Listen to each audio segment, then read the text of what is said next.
வணக்கம். இன்னைக்கு உங்களுக்கு ஒப்போல் அப்படிங்கிற மலையாள படத்துடைய கதை தான் சொல்ல போகிறேன். இந்த படம் 1981 வந்திருக்கு.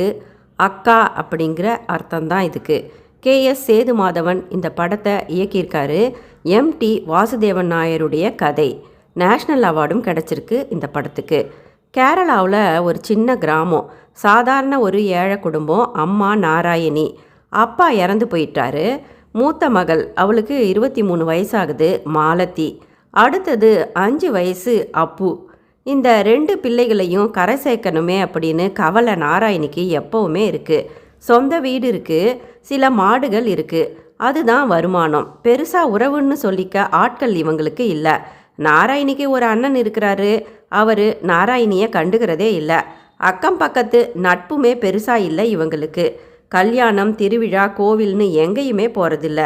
5 வயசு குட்டி பையன் அப்பு இப்போ தான் உலகத்தையே பார்த்து புரிஞ்சுக்கிட்டு வரான். துருன்னு சுற்றி வரான். பள்ளிக்கூடம் போக ஆரம்பிச்சிருக்கான். அப்புவை பராமரித்து பாராட்டி சீராட்டி வளர்க்குற அளவுக்கு நாராயணி அம்மாவுக்கு பொறுமையே இல்லை. அப்புவை கண்ணுக்கு கண்ணாக பார்த்து வளர்க்குறது எல்லாமே மாலதி தான். மாலதிக்கு அப்புன்னா உயிர். அப்புவும் அக்காவை சுற்றி வருவான். அக்கா அக்கா அப்படின்னு மாலதி மேலே உயிராக இருக்கான். அப்புவுடைய உலகமே மாலதி தான். நாராயணியுடைய இறந்து போன கணவருடைய க்ளோஸ் ஃப்ரெண்டு தான் சங்கரன் அப்படின்னு. அவர் மட்டும்தான் இந்த குடும்பத்தின் மீது உண்மையான அக்கறை வச்சிருக்காரு. அப்பப்போ வந்து விசாரிப்பார். சங்கரன் நாராயணி அம்மாவுக்கு தைரியமும் சொல்வார். தன்னால் முடிஞ்ச உதவியை செய்வார். எப்படியாவது இந்த பொண்ணு மாலதிக்கு ஏதாவது ஒரு திருமணத்தை செஞ்சு வச்சிடணும் அப்படின்னு சங்கரன் மும்முரமாக இருந்தார். அப்படி சங்கரன் வந்து ஒரு மாப்பிள்ளையை பார்த்து அழைச்சிக்கிட்டு வராரு. அந்த மாப்பிள்ளை கோவிந்தன். கோவிந்தன் இராணுவத்தில் வேலை செஞ்சு ரிட்டையர்டும் ஆயிட்டாரு. 43 வயசாக தான் அவருக்கு. தனக்கு திருமணமே ஆகாது அப்படின்னு வருத்தத்தில் இருந்த கோவிந்தனுக்கு இந்த திருமண சம்பந்தம் மிகப்பெரிய வரமாக தெரிஞ்சுது. கோவிந்தனுக்கு கொஞ்சம் விவசாய நிலம் இருக்குது, சின்ன மண் வீடு இருக்குது. வயநாட்டில் இந்த வீடும் நிலமும் இருந்துக்கிட்டு இருக்கு. 23 வயசே ஆகிற மாலதிக்கு 43 வயசான கோவிந்தன் தான் மாப்பிள்ளையாக அமைஞ்சாரு. மாலதி திருமணமே வேணாம்னு அடம் பிடிச்சிக்கிட்டு இருக்கா. எப்படியோ நாராயணி அம்மா மகளுடைய கால்லையே விழுந்துட்டாங்க. இந்த திருமணத்துக்கு மகள் மாலதியை சம்மதிக்க வச்சுட்டாங்க நாராயணி அம்மா. ஒரு வழியாக கோவிலில் மிக மிக எளிமையாக ஒரு சில பேர் முன்னிலையில் திருமணம் நடந்து முடியுது. எல்லாத்தையும் முடிச்சு வச்சது சங்கரன் தான். திருமணம் முடிஞ்ச கையோட மாலதி இப்போ புருஷன் வீட்டுக்கு போக போகிறா. நாராயணி அம்மாவுக்கு கடமை முடிஞ்சிட்ட திருப்தி. ஆனால் குட்டி பையன் அப்புவால் அக்காவை பிரிஞ்சு வாழ முடியாதே. அவனுக்கு இந்த உலகத்தில் இருக்கிற ஒரே ஆறுதல் அக்கா தான். அப்பு அக்காவை கட்டிக்கிட்டு தேம்பி தேம்பி அழறான். மாலதியின் கணவர் கோவிந்தன் இதை பார்த்து மனம் இறங்குறாரு. யார் இந்த குட்டி பையன் அப்படின்னு கேட்குறாரு. சங்கரன் தான் பதில் சொல்ல ஆரம்பிக்கிறாரு. மாலதியுடைய வீட்டில் வேலை பார்த்த ஒரு பொண்ணுடைய பையன்தான் இந்த குட்டி பையன் அப்பு. பிரசவத்தில் அந்த வேலைக்கார பொண்ணு இறந்துட்டா. அன்னையிலேருந்து மாலதி தான் அப்புவை வளர்த்துக்கிட்டு வரா அப்படின்னு சங்கரன் சொல்கிறாரு. இப்போ மாப்பிள்ளை கோவிந்தன் சொன்னார், சரி இந்த குட்டி பையனும் எங்கள் கூட இப்போதைக்கு வரட்டும், 4 நாள் வந்து அக்கா கூட இருக்கட்டும் அப்படிங்கிறாரு. இப்போ ஒரு வழியாக மாலதியும் அப்புவை மட்டும் அழைச்சிக்கிட்டு வயநாடுக்கு புருஷன் வீட்டுக்கு வாழ வந்துட்டா. சின்ன வீடு தான், மின்சார வசதி கூட இல்லை. மலை கிராமமாக இருந்தது. சுற்றிலும் பச்சை பசேல்னு காடு போல செடி கொடிகள். கோவிந்தன் விவசாயம் தான் பார்த்துக்கிட்டு இருக்காரு. மனைவி மாலதி மீது கொல்ல ஆசையோடு இருக்கிறாரு கோவிந்தன். மாலதி கூட எப்போதான் தனிமையில் சந்தோஷமாக இருக்கிறது அப்படின்னு அவர் துடிச்சுக்கிட்டு இருந்தார். ஆனால் அப்பு தான் கூடவே ஒட்டிக்கிட்டு இருக்கானே. அப்பு அக்கா அக்கான்னு மாலதியையே இரவும் பகலும் சுற்றி வரான். அப்புவை ஸ்டோர் ரூமில் தான் படுக்க வைக்கிறாங்க. தினமும் நடு ராத்திரிலையும் கெட்ட கனவுகளை கண்டு அலறி அடிச்சுக்கிட்டு அப்பு எழுந்து அழ ஆரம்பிச்சிடுவான். மாலதி அப்புவை சமாதானப்படுத்த ஓடி போயிடுவா. இதெல்லாம் கோவிந்தனுக்கு எரிச்சலை கொடுக்க ஆரம்பிக்குது. கோவிந்தனும் சந்தர்ப்பம் கிடைக்கும்போது மனைவி கிட்ட மனம் திறந்து தன்னை பற்றி சொல்கிறாரு. கோவிந்தனுக்கு 2 வயசு இருக்கும்போதே அம்மா இறந்து போயிட்டாங்களாம். அவருடைய அப்பா வேற கல்யாணம் செஞ்சுக்கிட்டதுனால தாய்ப்பாசத்துக்கு ஏங்கி தவிச்சாராம் கோவிந்தன். பள்ளி படிப்பு முடித்த உடனே இராணுவத்தில் போய் சேர்ந்துட்டாராம். அப்படியே ஊர் ஊராக சுற்றி வயசாயிடுச்சான். சில முறை பணம் கொடுத்து சில பெண்களிடம் அந்த மாதிரியாக உடலளவில் சந்தோஷமாக இருந்திருக்கிறாராம் கோவிந்தன்.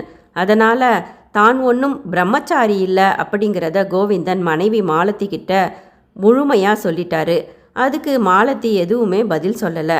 கோவிந்தன் மாலதியுடன் மிக மிக ஆசையாக அந்யோன்யமாக வாழ ஆரம்பிக்கிறாரு. நல்ல உழைப்பாளி அவர். என்ன தினமும் ராத்திரியில் குடிச்சிடுவார். இப்படி இருக்க குட்டி பையன் அப்புவுக்கு அழுகையாக வந்தது. காரணம், அக்கா மாலதி எப்பவுமே மாமா கோவிந்தன் கூடவே இருக்கிறது அவனுக்கு பிடிக்கல. முக்கியமாக ராத்திரியில் தனியாக இருட்டில் தூங்குறது அப்புவுக்கு ரொம்பவே பயமாக இருந்தது. அக்கா கிட்ட அப்பு நச்சரிக்க ஆரம்பிச்சிட்டான். வாக்கா நாம் ஊருக்கு போகலாம், நாராயணி அம்மா அங்கே தனியாக இருப்பாங்க அப்படிம்பான். மாலத்தியும் முடிந்தவரை அப்புவை நேரம் ஒதுக்கி பார்த்துக்கிறா. ஆனாலும் அப்புவுக்கு தனிமை உணர்வு அதிகமாக தான் இருந்தது. புரிஞ்சு கொள்கிற வயசும் இல்லை, அவனுக்கு மனப்பக்குவமும் இல்லை. அக்காவும் மாமாவும் பேசி கொஞ்சி விளையாடுறத அப்பு ஒளிஞ்சிருந்து பார்த்துக்கிட்டே இருப்பான். மாமா எப்போ தான் வெளியில் வேலைக்கு கிளம்புவார்னு அப்படின்னு காத்துக்கிட்டு இருப்பான் அப்பு. ஒரு நாள் ஒளிஞ்சிருந்து அப்பு அக்கா மாமாவை பார்த்துக்கிட்டு இருந்தான். இதை கோவிந்தன் பார்த்து நல்லா அடிச்சிட்றாரு அப்புவை. மாலதி எவ்வளவோ தடுக்கிறா. அவளுக்கு ரொம்பவே கவலையாயிடுது. கோவிந்தன் அப்புவை ஊருக்கு கொண்டு போய் விட்டுட்டு வந்துடலாம் அப்படின்னு சொல்கிறாரு. அப்பு தன்னை விட்டு பிரிஞ்சிருக்க மாட்டான் அப்படின்னு மாலதிக்கு நல்லாவே தெரியும். அதனால் மாலதி வேணாம், அப்புவுக்கு லீவு முடியும் வரையாவது இருக்கட்டும் இங்கேயே அவன் அப்படிங்கிறா. சிறுவன் அப்புவுக்கு கோவிந்தனை பார்த்தாலே பிடிக்கல. பக்கத்திலுள்ள சிறுவர்களோடு சேர்ந்துக்கிட்டு வில் அம்பு விடுறதுக்கு கற்றுக்கிட்டான் அப்பு. அப்படி ஒரு முறை கோவிந்தன் போய்கிட்டு இருக்கும்போது குறிப்பார்த்து அப்பு கூர்மையான அம்பை ஏவி விடுறான். அதனால் கோவிந்தனுக்கு தோள்பட்டையில் நல்ல அம்பு குத்தி வலிக்க ஆரம்பிச்சிடுது. கோவிந்தன் அப்புவை பிடிச்சி நல்லா அடிச்சிடுறாரு. இதனால் மாலதிக்கும் கோபம் வந்து அப்புவை அடிக்கிறா. அந்த நேரத்துலையும் அப்பு என்ன பண்ணுறான், ஒன்றுமே புரியாமல் நான் கோவிந்தன் மாமாவை கொலை பண்ண போகிறேன். அவர் வந்ததுலேருந்து தான் எங்கள் அக்கா என்னை பார்த்துக்கிறதில்ல, என் கூட ரொம்ப பேசுகிறதில்ல, கதை சொல்கிறதில்ல அப்படின்னு அப்புக்குட்டி அழ ஆரம்பிக்கிறான். மாலதிக்கு ரொம்பவே கவலையாயிடுது. அப்புவை சமாதானம் சொல்லி படுக்க வைக்கிறா மாலதி. ஆனால் விடியற் காலையில் எழுந்து பார்க்கும்போது படுக்கையில் அப்புக்குட்டி இல்லை. பயந்து போயிடுறா மாலதி. அங்குமிங்கும் ஓடி தேடிக்கிட்டு இருக்கா ஊரெங்கும். அப்படி பார்க்கும்போது அப்பு ஒரு பாறைக்கடியில் செடிகளுக்கு நடுவில் படுத்து கிடந்தான். அவனை தூக்கி எடுத்து பார்க்கும்போது அவன் மயக்கத்தில் இருந்தான். அப்புவுடைய உடம்பே ஜுரத்தில் கொதிச்சுது. மாலதி ரொம்பவே பயந்து போயிடுறா. அப்புவை தூக்கிக்கிட்டு ஓடி வந்து அவனுடைய நெத்தியில் ஈரத்துணியை பிழிஞ்சு பத்து போட்டு அவனுக்கு கஞ்சும் கஷாயமும் கொடுத்து கவனிச்சிக்கிறா. ஆனால் கோவிந்தனோ அப்பு மீது மிகுந்த கோபத்தில் இருந்ததுனால குழந்தை அப்புவை அவர் கண்டுக்கவே இல்லை. தன்னுடைய வேலைகளை கவனிச்சுக்கிட்டு இருந்தாரு. இது மாலதிக்கு சுத்தமாக பிடிக்கல. குழந்தை அப்பு ஒரு வழியாக கண் விழிக்கிறான். ஆனால் ஜுரம் இன்னுமே விடலை. இப்போதான் மாலதிக்கு உயிரே வந்துச்சு. மாலதி இப்போ அப்புவை தூக்கிக்கிட்டு ஊருக்கு கிளம்புறா. போகவே வேணாம் அப்படின்னு கோவிந்தன் தடுக்கிறாரு. மாலதி சொல்கிறா, இனி நான் இங்கே வரவே மாட்டேன், என்னை விட்டுடுங்க, அப்பு தான் எனக்கு முக்கியம், அப்புவோட நான் போய் எங்கள் அம்மா கூட வாழ போகிறேன் அப்படிங்கிறா மாலதி. கோவிந்தனுக்கு ஆச்சரியமாக இருந்தது. மாலதி இப்படி தைரியமாக பேசுவா அப்படின்னு கோவிந்தன் எதிர்பார்க்கல. மேலும் மாலதி சொல்கிறா, அப்பு என் தம்பி இல்லை, என்னோட மகன், நான் பெத்த மகன். நான் 6 வருஷத்துக்கு முன்னாடி ஒருத்தனை காதலிச்சேன். அவன்கிட்ட ஏமாந்தும் போனேன். எனக்கு விவரம் தெரியாத வயசு அது. நான் செஞ்ச தப்புக்கு என் மகன் அப்பு இப்போ துன்பப்படக்கூடாது. எனக்கு கல்யாணமே வேணான்னு நான் எவ்வளவோ கெஞ்சிக்கிட்டு இருந்தேன். என் அம்மா தான் உங்களை எனக்கு திருமணம் செஞ்சு வச்சாங்க. நீங்களும் என்னை பற்றி விசாரிச்சிருக்கலாம் இல்லை, கல்யாணத்தை வேணாம்னு சொல்லியிருக்கலாம் இல்லை, அது உங்களுடைய தப்பு. என்னை பற்றி நீங்கள் நல்லா விசாரித்து திருமணம் செஞ்சுருக்கணும் அப்படின்னு மாலதி கோவிந்தனை குற்றம் சாட்டினா. பிறகு மாலதி அப்புவை கூட்டிக்கிட்டு அங்கிருந்து விறுவிறுன்னு நடக்க ஆரம்பிக்கிறா. அப்புவோ மயங்கி மயங்கி விழுந்துக்கிட்டு இருக்கான். பின்னாடியே ஓடி வந்தார் கோவிந்தன். சில மணி நேரம் அவருக்கு ஒன்றுமே புரியல, ஸ்தம்பிச்சு தான் போனார். ஆனாலும் முழு மனதுடன் நல்ல ஒரு முடிவு எடுக்கிறாரு கோவிந்தன். அப்புவை தன் மனைவியின் மகனா, ஏன் தன்னுடைய சொந்த மகனாவே அப்புவை இப்போ கோவிந்தன் பாவித்து ஏற்றுக்கொள்ள முடிவு செஞ்சார். அப்புவை தூக்கிக்கிறாரு. வீட்டை நோக்கி கோவிந்தன் அப்புவை தூக்கிக்கிட்டு நடக்க மாலதி கணவனை பின்தொடர்ந்து போறா. இப்படியா அந்த கதை அருமையாக முடிஞ்சுது.